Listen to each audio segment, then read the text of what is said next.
Magandang gabi, Philippine Air Force. Narito ang magiging lagay at taya ng panahon ngayong gabi ng Miyerkules at sa mga susunod na araw. Kaninang alas 3 ng hapon, ang low pressure area ang ating minomonitor ay huling namataan sa layong 155 km silangang bahagi ng Tuguegarao City, Cagayan.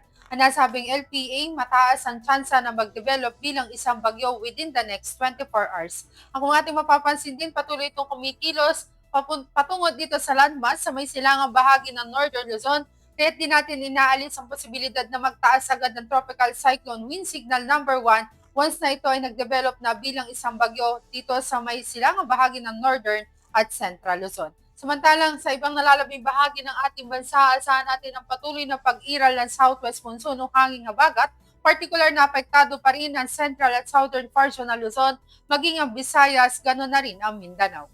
Aasahan nga natin bukas patuloy ang maulap na kalangitan na may kalat-kalat na pag-ulan, pagkidlat at pagkulog, particular na yan dito sa may Ilocos Region, ganoon na rin sa Cordillera Administrative Region, sa Aurora at maging sa Cagayan Valley, dulot nga ng LPA. Sa ibang nalalabing bahagi naman ng Luzon, aasahan din natin, dulot naman ng southwest monsoon ang patuloy na maulap na kalangitan na may kalat-kalat na pag-ulan, pagkidlat at pagkulog.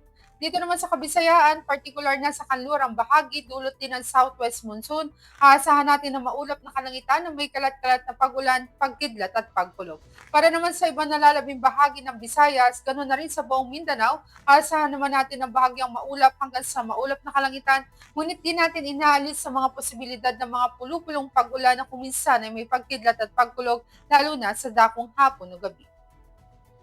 Para naman sa magiging lagay at taya ng panahon pagsapit ng Biyernes hanggang Linggo, aasahan pa rin natin ang patuloy na maulap na kalangitan na may kalat-kalat na pag-ulan, pagkidlat at pagkulog, partikular na yan dito sa Metro Manila, ganoon na rin sa Cavite, sa Angeles, maging sa Lipa, Puerto Princesa, sa Kalayaan Island, at sa Philippine Rice.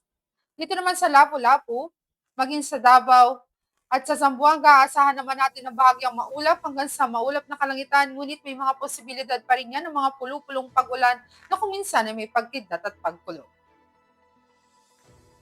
Para sa ating astronomical information, ang araw ay lulubog sa ganap na 1829 at asahan natin sisikat bukas sa ganap na 0531.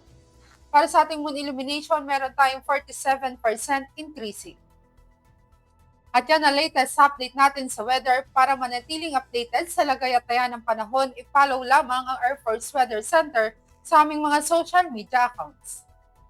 Sa ngalan ng aming commanding officer na si Colonel Alvin John Q. Gador, Philippine Air Force General Staff Corps, I'm Sergeant Jessa C. Cuenca, Weather Forecaster ng Air Force Weather Center.